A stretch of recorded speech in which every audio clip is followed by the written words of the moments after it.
Hi friends, welcome to Sunanda's diary. ನಾನು ಇವತ್ತಿನ ಬ್ಲಾಗಲ್ಲಿ ನಿಮಗೆ ಹಾಗಲಕಾಯಿದು ಗೊಜ್ಜು ಮಾಡೋದು ಹೇಗೆ ಅಂತೇಳಿ ತಿಳಿಸ್ಕೊಡ್ತೀನಿ. ಮೊದಲಿಗೆ ಹಾಗಲಕಾಯಿ ನೋಡಿ ಈ ಸೈಜಲ್ಲಿ ಕಟ್ ಮಾಡಿಕೊಂಡು ಒಳಗಿರೋ ಬೀಜ ಎಲ್ಲ ತೆಗೆದುಕೊಂಬಿಡಿ. ಇದು ಮಧುಮೇಹ ನಿಯಂತ್ರಣಕ್ಕೆ ತುಂಬಾ ಸಹಾಯ ಮಾಡುತ್ತೆ.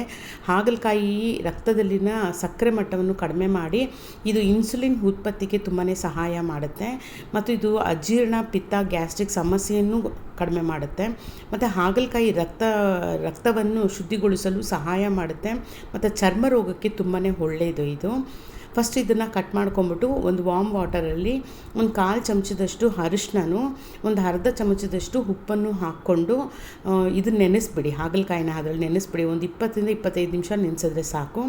ನೆನೆಸ್ಬಿಟ್ಟು ನೀರನ್ನು ಫಿಲ್ಟ್ರ್ ಮಾಡಿಕೊಂಡು 2-3 ಸಲ ಇದನ್ನು ತೊಳ್ಕೊಂಡು ಒಂದು ಬಾಣಲಿ ಇಟ್ಕೊಂಡು ಅದರಲ್ಲಿ 1-2 ಚಮಚದಷ್ಟು ಆಯಿಲ್ ಹಾಕ್ಕೊಂಡು ಆಯಿಲಲ್ಲೇ ಲೋ ಫ್ಲೇಮಲ್ಲೇ ಇದನ್ನು ಫ್ರೈ ಮಾಡ್ಕೊಳ್ಬೇಕು.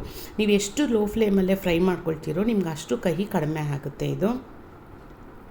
ಮತ್ತು ಇದರಲ್ಲಿ ಕ್ಯಾನ್ಸರ್ ನಿರೋಧಕ ಗುಣ ಇರುತ್ತೆ. ಇದರಲ್ಲಿರೋ ಆ್ಯಂಟಿ ಆಕ್ಸಿಡೆಂಟು ಕ್ಯಾನ್ಸರ್ ಉಂಟಾಗುವಂಥ ಸಾಧ್ಯತೆನ ತುಂಬಾ ಕಡಿಮೆ ಮಾಡುತ್ತೆ ಇದು. ಮತ್ತು ಲಿವರ್ ಶುದ್ಧೀಕರಣ ಮಾಡೋದಕ್ಕೆ ಹಾಗಲಕಾಯಿ ಜ್ಯೂಸು ತುಂಬಾ ಹೆಲ್ಪ್ಫುಲ್ ಮಾಡುತ್ತೆ ಮತ್ತು ಇದು ರೋಗ ನಿರೋಧಕ ಶಕ್ತಿನ ಹೆಚ್ಚು ಮಾಡುತ್ತೆ. ಇದು ನೋಡಿ, ಲೈಟ್ ಫ್ಲೇಮಲ್ಲೇ ಇಟ್ಕೊಂಡು ಚೆನ್ನಾಗಿ ಫ್ರೈ ಮಾಡ್ಕೊಳ್ಬೇಕು. ಮತ್ತು ಇದು ಈ ಹಾಗಲಕಾಯಿ ಜ್ಯೂಸ್ ಕುಡಿಯೋದ್ರಿಂದನೂ ತೂಕನೂ ಸ್ವಲ್ಪ ಕಡಿಮೆ ಆಗುತ್ತೆ ಇದರಲ್ಲಿ. ಯಾಕಂದರೆ ತುಂಬ ಕಡಿಮೆ ಕ್ಯಾಲರಿ ಇರುತ್ತೆ ಮತ್ತು ಫೈಬರ್ ಹೆಚ್ಚು ಇರೋ ಕಾರಣ ತೂಕ ಇಳಿಕೆ ಮಾಡೋದಕ್ಕೆ ತುಂಬ ಉಪಯೋಗ ಆಗುತ್ತೆ. ಅದನ್ನೆಲ್ಲ ಫ್ರೈ ಮಾಡ್ಕೊಂಡ್ಮೇಲೆ ಇನ್ನೊಂದು ಬಾಣಲಿ ಇಟ್ಕೊಂಡು ಅದರಲ್ಲಿ ಒಂದು 3-4 ಚಮಚದಷ್ಟು ಆಯಿಲ್ ಹಾಕ್ಕೊಳ್ಳಿ.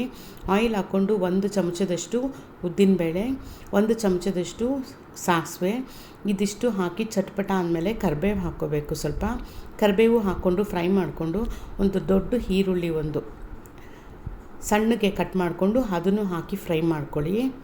ಫ್ರೈ ಮಾಡಿಕೊಂಡು 1/4 ಚಮಚದಷ್ಟು ಅರಿಶಿನದ ಪುಡಿ ಹಾಕ್ಕೋಬೇಕು. ಅದನ್ನು ಚೆನ್ನಾಗಿ ಫ್ರೈ ಮಾಡ್ಕೊಳ್ಳಿ.